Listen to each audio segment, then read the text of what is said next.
एक गांव के पास खंडहर में एक शैतान रहता था। वह हर रोज रात होने पर पास के गांव में जाता था और गांव की गलियों में घूमा करता था। लोग अपने अपने घरों में छिप जाते थे और उसकी डरावनी आवाजें सुनकर सहम जाते थे।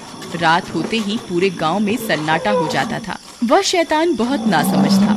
गांव के लोग अपने अपने घर के दरवाजों पर शैतान कल आना लिख लेते थे। वह शैतान उसे पढ़ता और आगे बढ़ जाता। वहीं उस गांव में एक घमंडी सेठ रहता था। वह किसी से नहीं डरता था। अजी, हम अभी इस गांव में नए नए आए हैं, हमें गांव वालों की बात माननी चाहिए और दरवाजे पर शैतान कल आना लिखना चाहिए। रात भी हो गई है, कहीं वह शैतान यहाँ ना आ जाए। मैं किसी से नहीं डरता। मैं ऐसे किसी अंधविश्वास पे यकीन नहीं करता। बहुत रात हो गई है, सो जाओ। इतना बोलकर वह सेठ अपने कमरे में सोने चला जाता है। तभी वह शैतान हैरान परेशान हो जाता है। गांव वालों ने तो हद ही कर दी।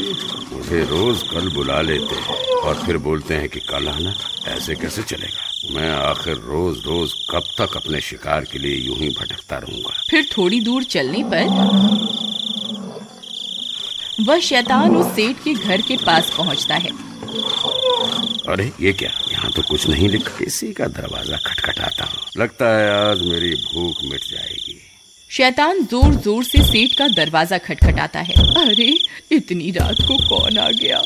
अजी, आप जाइए ना दरवाजा खोलने के लिए। अरे नहीं, मेरे घुटने में बहुत दर्द हो रहा है। तुम ही खोल दो ना। तुम डरो नहीं, ये जरूर हमारी दुकान पर काम करने वाला नौकर रामू होगा। उधार पैसे मांगने आया होगा। तुम जाओ, दरवाजा खोलो। फिर उसकी पत्नी डरते डरते जाती है और खिड़की से झांक कर देखती है तो उसे वही शैतान दिखाई देता है। वह बहुत डर जाती है, फिर भागती हुई वापस अपने कमरे में जाती है।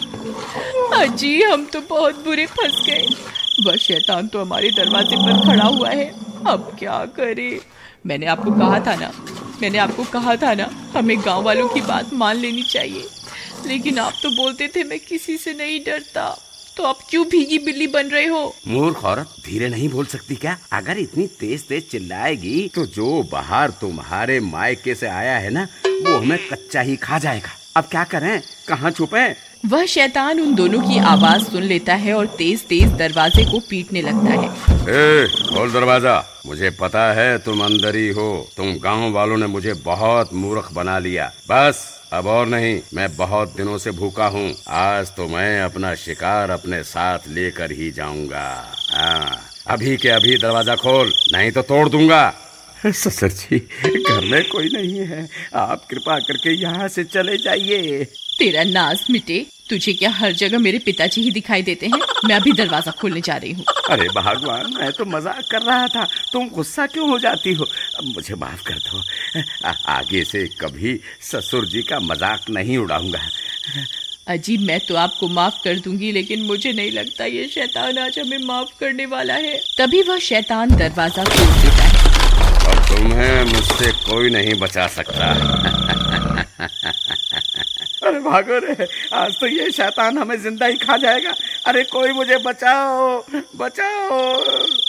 वह सेठ और उसकी पत्नी वहाँ से भागने लगते हैं।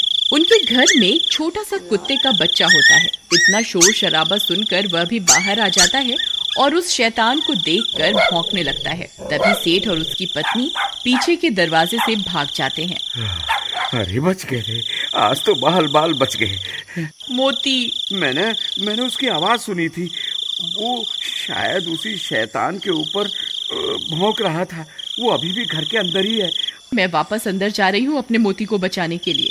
तुम्हारा दिमाग खराब तो नहीं हो गया? तुम्हें क्या लगता है मैं एक कुत्ते को बचाने के लिए घर के अंदर जाऊंगा? नहीं, मूर्ख मत बनो और जल्दी चलो यहाँ से। वो शैतान कभी भी यहाँ आ सकता है। आपको जाना है तो जाइए, मैं वापस अंदर जा रही हूँ अपने मोती को बचाने के लिए। अरे तुम पागल हो गई हो क्या? वापस आ जाओ, बेवकूफी मत करो। लेकिन उसकी पत्नी अपने पति की बात को अनसुना कर देती है और घर के अंदर घुस जाती है। मोती उस शैतान को भौंक रहा होता है। नहीं मोती, पीछे आ जाओ, हमें अभी यहाँ से निकलना है। हे भगवान, अब मैं क्या करूँ? तभी मोती उस शैतान पर हमला करने के लिए आगे बढ़ जाता है। नहीं मोती, ऐसा मत करो, वापस आ जाओ मोती। फिर उसे बचाने के लिए उसकी पत्नी भी शैतान की तरफ दौड़ पड़ती है और अपने कुत्ते को बचाने के चक्कर में उस शैतान के चंगुल में फंस जाती है।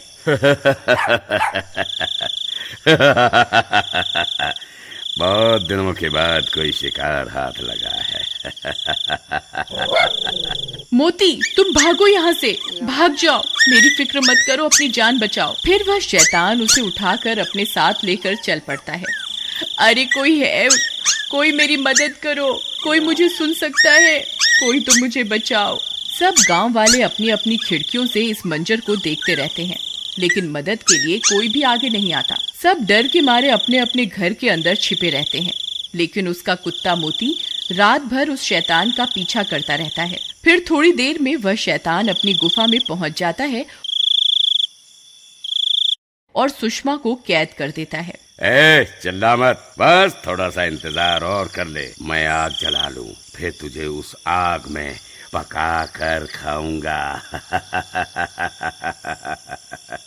तभी उसका कुत्ता मोती भी उस शैतान का पीछा करते करते वहां पहुंच जाता है। अरे मोती, तुम यहाँ क्यों आ गए? तुम यहाँ से चले जाओ, नहीं तो ये तुम्हें भी खा जाएगा। लेकिन मोती वहीं बैठ जाता है और उसके लाख बोलने के बाद भी वहां से नहीं जाता। मोती, काश इंसान भी तेरी तरह वफादार होता तो कोई ना कोई मुझे यहाँ बचाने के लिए जरूर आ जाता। अरे कोई मेरी मदद करो, हाय मेरी पत्नी को वो शैतान उठा कर ले गया, कोई मेरी मदद करो। तुम्हारी कोई क्या मदद करेगा भाई, जब तुमने खुद अपनी पत्नी की मदद नहीं करी। काश तुमने अपनी पत्नी को बचाने की कोशिश की होती तो तुम्हारी हिम्मत देखकर हम भी तुम्हारी मदद करने आते। भाई मुझसे बहुत बड़ी गलती हो गई, कृपा करके मेरी मदद करो। लेकिन अब हम क्या कर सकते हैं, ना जाने वो शैतान तुम्हारी पत्नी को कहाँ लेकर गया होगा। भाई वो इसी जंगल की तरफ गया है, चलो हम सब उसका पीछा करते हैं। तुम पागल हो गए हो क्या भाई? तुम्हें पता भी है ये जंगल कितना बड़ा है, हैं? हम कहीं भी इतने बड़े जंगल में तुम्हारी पत्नी को नहीं ढूंढ पाएंगे और हो सकता है हम खुद भी भटक जाएं। नहीं नहीं भाई नहीं, हम तुम्हारी कोई मदद नहीं कर पाएंगे। ठीक है, गलती मुझसे हुई है तो मैं ही इसको सुधारूंगा। अगर तुम मेरे साथ नहीं चलना चाहते तो मत चलो, मैं अकेला ही अपनी पत्नी को उस शैतान से छुड़वाने जाऊंगा। इतना बोलकर वह सेठ जंगल की ओर चल देता है। मोती, तू यहाँ से चला जा, तू मेरी कोई मदद नहीं कर पाएगा, ये शैतान आता ही होगा। अगर गांव वाले यहाँ होते तो जरूर मेरी जान बच सकती थी। फिर मोती सुषमा की तरफ देखता है और पलटकर वहां से भाग जाता है। सुषमा भी मोती को भागता देख खुश हो जाती है। भाग जा मोती, जल्दी भाग जा, तू यहाँ से कहीं दूर चला जा। शुक्र है भगवान का, अब कम से कम मेरा मोती तो सुरक्षित है। मोती सीधा भागता हुआ अपने घर की तरफ जाता है। अरे ये तो मोती की आवाज है, लगता है मोती आसपास ही है। मोती, कहाँ हो तुम? मोती, मोती, मोती, तुम कहाँ चले गए थे? तभी मोती सेठ की तरफ देखकर जोर जोर से भौंकने लगता है। लगता है ये मुझे कुछ बताना चाहता है। तभी मोती सेठ की लुंगी को खींचने लगता है। अरे ये क्या कर रहा है मोती? लगता है ये मुझे कहीं ले जाना चाहता है। कहीं ये मुझे सुषमा के पास तो नहीं ले जाना चाह रहा। मोती, क्या तुम जानते हो सुषमा कहाँ है? ठीक है मोती, मैं समझ गया तुम क्या बताना चाह रहे हो, लेकिन हम अकेले उस शैतान का सामना नहीं कर पाएंगे। फिर वो दोनों भागकर वापस गांव जाते हैं। अरे भाइयों, जब वो शैतान सुषमा को उठा कर ले जा रहा था तब मोती ने उसका पीछा किया था। अब ये जानता है कि सुषमा कहाँ है। कृपा करके मेरे साथ चलो, हम सब मिलकर सुषमा को बचा सकते हैं। देखो भाई, हम तुम्हारे ऊपर तो विश्वास नहीं कर सकते, लेकिन हमें इस बेजुबान की वफादारी पर पूरा भरोसा है। हम जरूर चलेंगे, चलो अभी चलते हैं। वहीं दूसरी तरफ वह शैतान खंजर लेकर सुषमा की ओर बढ़ रहा होता है। हे ऊपर वाले, अब बस तेरा ही आसरा है, हो सके तो किसी को मेरी मदद के लिए भेज दो। तभी उसे मोती के भौंकने की आवाजें आने लगती हैं। वह शैतान भी हैरान परेशान हो जाता है। अरे मर गए रे, ये इतने सारे लोग कहाँ से आ गए? इनके हाथों में तो मशाल भी है। लगता है मुझे यहाँ से भागना ही होगा। हे ऊपर वाले, तेरा लाख लाख शुक्र है, तूने मेरी सुन ली। तभी सब गांव वाले हाथों में मशाल लेकर वहां पहुंच जाते हैं। वह शैतान इतने सारे लोगों को हाथ में मशाल लिए हुए देखकर डर जाता है। फिर वह शैतान वहां से भाग जाता है और सुषमा भी आजाद हो जाती है। मोती, तुम वापस आ गए मेरी जान बचाने के लिए। अगर तुम्हें कुछ हो जाता तो? सुषमा, मुझे माफ कर दो, मैं तुम्हारी मदद नहीं कर पाया, एक बार फिर इस बेजुबान ने साबित कर दिया कि ये इंसान से भी ज्यादा वफादार है।